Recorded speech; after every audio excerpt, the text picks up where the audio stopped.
I have spent a year around wealthy business owners, and what I discovered changed the way I look at money forever. The people who looked rich were often broke, and the people who looked average were quietly wealthy. And some of the things I saw shocked me so much I will never forget them. Now, how did I end up in that position? A year of studying small business and retail management put me in direct contact with entrepreneurs, business owners, and upper middle class professionals. Through networking events, guest speakers, and projects, I got a chance to see behind the curtains and how these people live and think. Number one, status symbols don't equal real wealth. One of the things I noticed is that appearance can be very misleading. Some people showed up in brand new cars, wore designer clothes, and loved talking about their expensive vacations. At first, I thought, these people must be loaded. But as I got to know them, the story was different. A lot of these flashy people were struggling financially. They financed everything: cars, renovations, even phones. The numbers tell the same story. According to Experian, 85% of the new cars are financed. The average car payment in the United States is almost $800 a month. For a luxury vehicle, it's closer to $1,500.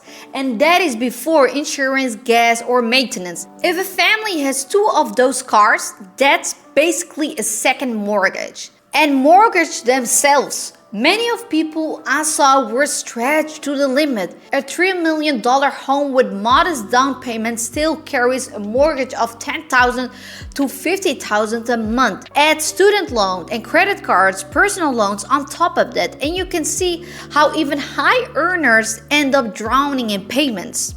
Debt gives the illusion of wealth. It lets people buy things they can't afford. And on top of the surface, it looks impressive, but underneath it, it creates stress and instability.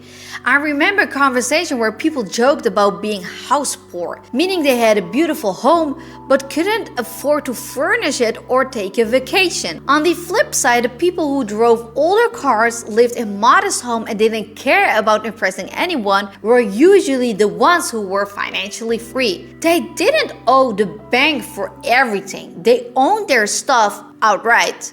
That was lesson number one. Status symbols are usually just expensive masks for debt. Number two, a job will not make you truly wealthy. Another clear pattern stood out to me. Most of the people building serious wealth were not employees, they were business owners. Now, a good job can absolutely give you a great life, but almost every person I met who had financial freedom had their own business. And it makes sense. With a job, and even a high-paying one, your income is capped. There is only so many hours you can work and only so much your employer will pay. But with a business, there is no ceiling. Your income is tied to skill. You can expand, hire employees, automate, and keep growing. I saw small business owners with simple shops make more than corporate managers because they weren't limited by a salary. And business owners also have tax advantages. They deduct expenses like travel, vehicle, or equipment in ways that employees can't. That year taught me something simple. A job can make you comfortable, but owning a business is usually what makes people wealthy. If you like this video so far, please hit like and subscribe button so we can reach more people. Number three, income isn't the whole story. There was one of the biggest surprises. I saw doctors, lawyers, executives with huge income who were completely stressed out. Why? Because their spending matched or even exceed their income. Debt playing a huge role here too. Many high earners live with constant payments, 2 or 3 car loans, a private school tuition on credit cards, max out credit cards, a luxury vacation, finance with buy now and pay later. They weren't poor, but they weren't free either. They were chained to their lifestyle. At the same time, I met business owners and professionals with much lower income who were completely secure. They lived below their means and saved consistently and didn't care about showing off. A study by Ramsey Solution found that the majority of the millionaires never earned more than $100,000 in a single year. That statistic blew my mind. But it matched what I saw during that year. The real measure of wealth is not how much you earn, it's how much you keep. Number 4, money buys security, not happiness. Before this experience, I used to think money was the answer to everything, and in many ways it is. Money pays for stable housing, healthcare, and a reliable transportation, and the ability to make choices. If you ever worried about rent or food, money absolutely brings relief. But here's what I also learned. Once your basic needs are covered, money doesn't guarantee happiness. Some of the wealthiest people I saw were miserable. Their relationships were broken, they were burned out, and they constantly compared themselves to others who had even more. The happiest people I came across weren't always the richest. They were the ones who had balance. They use money as a tool, not as the main source of their identity. So here's the lesson 4. Money buys security, freedom, and options, but not fulfillment. That part has to come from within. Number 5, one-stream income is too risky.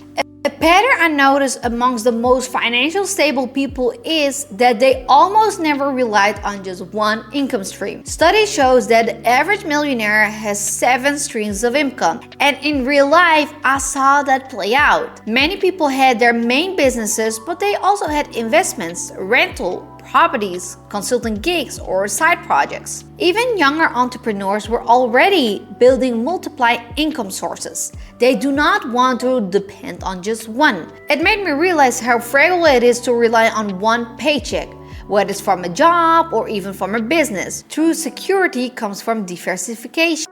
Number 6, money does not fix family problems. One of the toughest lessons I have learned is that money does not make family life better by itself. I saw wealthy couples who stayed together only for appearance. Parents who were so busy with their businesses that their kids were basically raised by screens or by nannies. Teenagers with every gadget or luxury but no discipline and no sense of direction. Money magnifies what already exists. If the family is strong, wealth can create more opportunity. If the family is weak, wealth can make problems even worse. That was eye-opening for me because I realized that financial success is not the same thing as family success.